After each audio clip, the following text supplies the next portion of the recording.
Oke, di episode pertama kemarin kelompok Rhodes Island berhasil keluar dari ruang bawah tanah sekaligus mengamankan si dokter, walaupun dalam perjalanannya mereka juga sempat bertarung dengan Reunion. Tujuan mereka saat ini adalah membawa dokter ke Rhodes Island yang gue belum tahu ini sebenarnya tempatnya di mana, dan gue agak sedikit penasaran atau lebih tepatnya bingung. Kenapa Amiya dan yang lain gak nyebut aja dengan sebutan markas? Apakah ini artinya lokasi markas organisasi Rhodes Island ini berada di sebuah pulau bernama Rhodes sesuai namanya? Atau emang Rhodes Island ini hanyalah sebuah nama organisasi sekaligus nama markasnya? Jadi tempatnya ya tetap berada di suatu lokasi di negara Ursus. Kemudian di akhir video beberapa orang dari Reunion juga memantau pergerakan Rhodes Island menggunakan drone dan berencana melakukan pengejaran. Hello guys, welcome to Kiriku, bareng gue Fikri di sini dalam pembahasan alur cerita Arknights Prelude to Dawn episode kedua.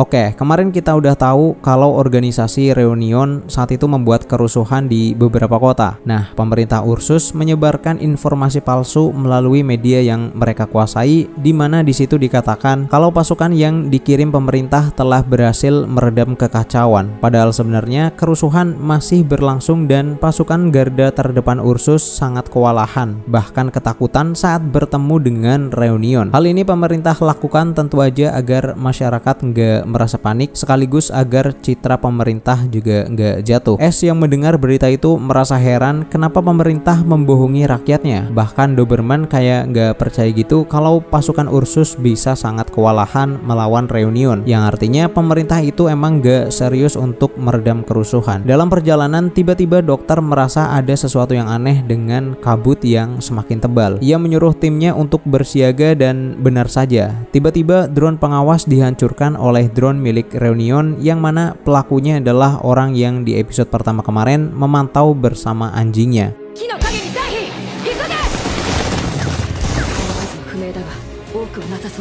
Serangan itu menurut dokter hanyalah sebuah pengalihan untuk memecah formasi. Kemudian terdengar suara jeritan dari dalam kabut yang sepertinya salah satu anggota diserang oleh seekor anjing. Doberman berniat menembakkan suar untuk meminta bantuan kepada rekannya yang lain, namun di situ dokter kemudian tiba-tiba menghilang, yang ternyata ia berhasil dibawa oleh musuh bernama Crown Slayer, dan diduga Crown Slayer ini yang membuat kabut di sekitar mereka. Wanita itu mengatakan kepada dokter kalau ia sedang mencari seseorang, namun kemudian musuh yang lain kembali muncul, yaitu Mephisto. Ia menyuruh Crown Slayer untuk pergi karena ini adalah tugasnya, bukan tugas dari Crown Slayer. Setelah itu Mephisto membiarkan dokter kembali kepada kelompoknya seolah-olah ia akan melepaskannya. Namun saat Amiya dan kawan-kawan akan pergi, ternyata mereka semua telah dikepung oleh pasukan Reunion dan Mephisto hanya mempermainkan mereka. Tentu aja tujuan utamanya adalah mengalahkan para Rhodes Island, meskipun katanya ia nggak peduli apakah targetnya itu berhasil melepaskan diri atau enggak.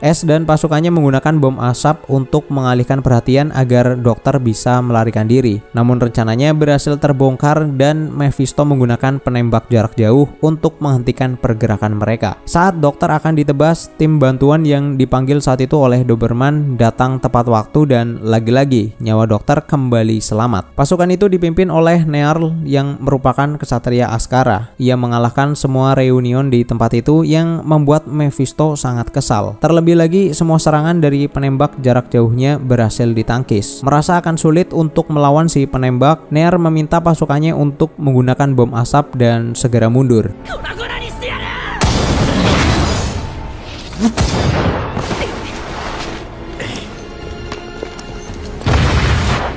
Singkat cerita, pasukan Rhodes Island berhasil kabur dan si penembak jarak jauh yang bernama Faust meminta maaf atas kegagalannya. Mephisto nggak masalah dengan hal itu karena sebentar lagi Tallulah akan menguasai menara komando Cernobog. Buat yang belum tahu, Cernobog ini adalah wilayah atau kota yang saat ini sedang mereka coba kuasai. Tapi untuk siapa orang yang bernama Tallulah ini dan apa jabatannya di organisasi Reunion masih belum bisa kita ketahui. Kelompok Rhodes Island kembali bersembunyi di sebuah bangunan untuk untuk mengobati mereka yang terluka. Bangunan tersebut ternyata merupakan sebuah klinik yang bernama Klinik Azazil. Amiya menjelaskan kepada dokter jika ditemukan pengidap oripati di negeri ini, mereka akan dibawa ke wilayah karantina. Itulah yang membuat para penduduk yang terinfeksi bertahan hidup sambil menyembunyikan penyakitnya. Dan klinik ini adalah tempat untuk mengobati penderita oripati secara diam-diam, atau dalam kata lain, klinik ini adalah klinik ilegal. Namun bukan berarti para petugasnya dengan senang hati mau menolong. Terkadang mereka juga menolak para pengidap oripati yang alasannya karena faktor kepercayaan. Itulah yang menyebabkan kenapa klinik ini juga menjadi sasaran amukan reunion, karena ya mereka menganggap klinik ini nggak suka dengan para pengidap oripati. Amiya juga menjelaskan Rhodes Island diciptakan agar orang-orang yang terinfeksi bisa hidup dengan layak tanpa adanya diskriminasi. Di situ Amiya juga mendapatkan perawatan karena ia terkena tembakan dari Faust di pertarungan sebelumnya. Amiya diobati menggunakan kekuatan sihir, tapi kalau dalam universe ini kita menyebutnya adalah arts. Di dalam batu spesial itu terdapat biji mineral bernama originium. Namun hanya orang-orang tertentu yang bisa menggunakan kemampuan dari batu tersebut, termasuk Amiya. Ia menggunakan batu mineral itu yang terpasang di jarinya, namun sangat disayangkan, originium juga merupakan sumber infeksi oripati. Jadi ibaratnya kayak pedang bermata dua, bisa bikin kuat tapi juga menyebabkan kematian. Namun jika mereka bisa menemukan obat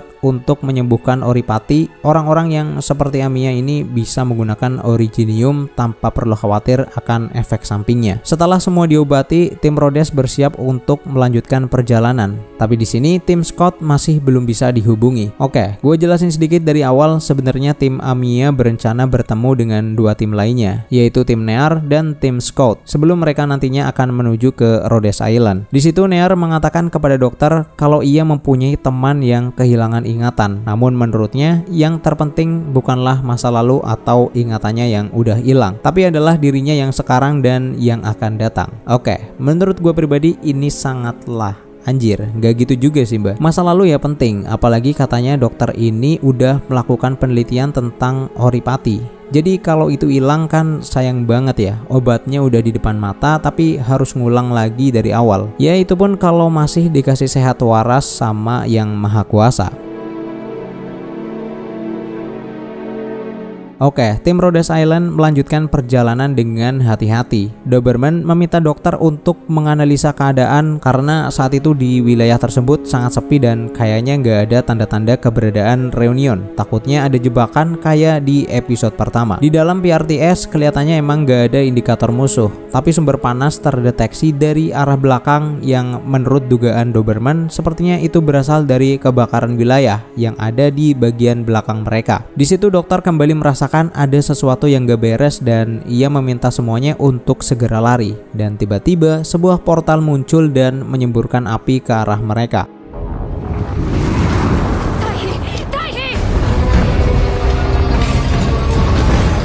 Melihat kekuatan tersebut, Near dan pasukan yang lain udah tahu kalau ini adalah arts atau sihir milik Tallulah, yang sebelumnya pernah disebutkan oleh Mephisto jika Tallulah ini yang akan menguasai menara komando Cernobog. Portal api itu kembali muncul dan kali ini berhasil melukai pasukan Rhodes Island. Tallulah kemudian menunjukkan dirinya dan mengatakan seharusnya Rhodes Island itu ada di pihaknya karena alasannya ya mereka sama-sama terinfeksi. Ia juga mengatakan impian Rhodes Island akan berakhir sampai di sini, serta Tallulah akan menunjukkan kepada mereka apa yang disebut sebuah kehancuran.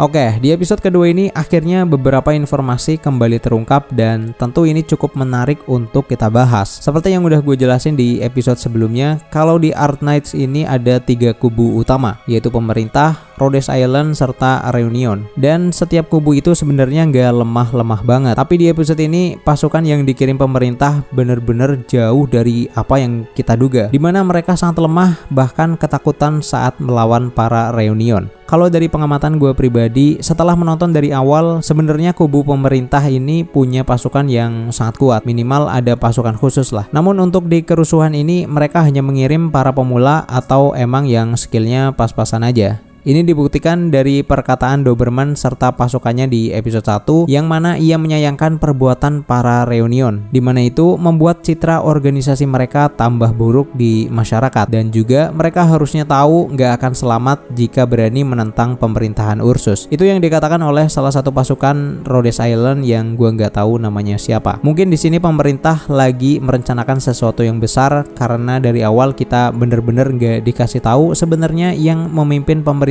itu siapa dan gimana metode mereka untuk melawan dua organisasi yang berlawanan. Yang selanjutnya adalah siapakah orang yang lagi dicari oleh Crown Slayer. Di episode ini saat melakukan pengejaran sebenarnya Crown Slayer memberikan perintah kepada bawahannya untuk nggak melukai orang yang bertudung hitam dan boleh menghabisi yang lain. Maksudnya mungkin yang bertudung hitam adalah dokter. Tapi kenapa saat ia berhasil menangkap dokter ia malah mengatakan sedang mencari seseorang, padahal yang ia tangkap saat itu adalah dokter dan seharusnya ia nggak mungkin salah sasaran. Itu artinya yang sedang ia cari bukanlah dokter, ia hanya ingin menangkap dokter dan menanyakan keberadaan orang yang sedang ia cari. Ini tentu jadi terlihat aneh sekaligus membuat penasaran karena Crown Slayer itu ada di pihaknya Reunion. Tapi kenapa ia bertanya kepada dokter tentang seseorang yang ia cari? Jadi sebenarnya dokter ini punya hubungan apa dengan Reunion, terutama dengan orang yang Crown Slayer cari? Padahal komando utama para Rhodes Island ini adalah si dokter. Jadi harusnya ya langsung sikat aja gitu kalau memang dokter ini adalah target utamanya. Kemudian yang akan gue bahas selanjutnya adalah tentang Arts. Saat disembuhkan, Amiya mengatakan jika Originium dimasukkan atau ditanam ke dalam tubuhnya, maka ia bisa menggunakan Art tanpa menggunakan alat. Oke, di sini kita udah tahu nggak semua orang bisa menggunakan Originium. Tapi apakah ini artinya semua orang di universe ini sebenarnya memiliki Arts? Tapi mereka harus memakai alat tertentu untuk bisa menggunakan elemen sihir atau arts yang ada di tubuh mereka. Kalau iya, kira-kira alatnya itu kayak apa? Soalnya di sini yang bentuknya beneran kayak alat hanyalah pistol, pedang, dan alat perang pada umumnya. Mungkin nanti ada yang komen, alatnya itu kan cincin bang, kayak punyanya si Amiya. Oke, tapi cincin milik Amiya itu adalah Originium, yang mana nggak semua orang bisa menggunakannya. Yang jadi pertanyaan itu, apakah setiap orang memiliki arts, dan kalau iya, bagaimana cara menggunakannya?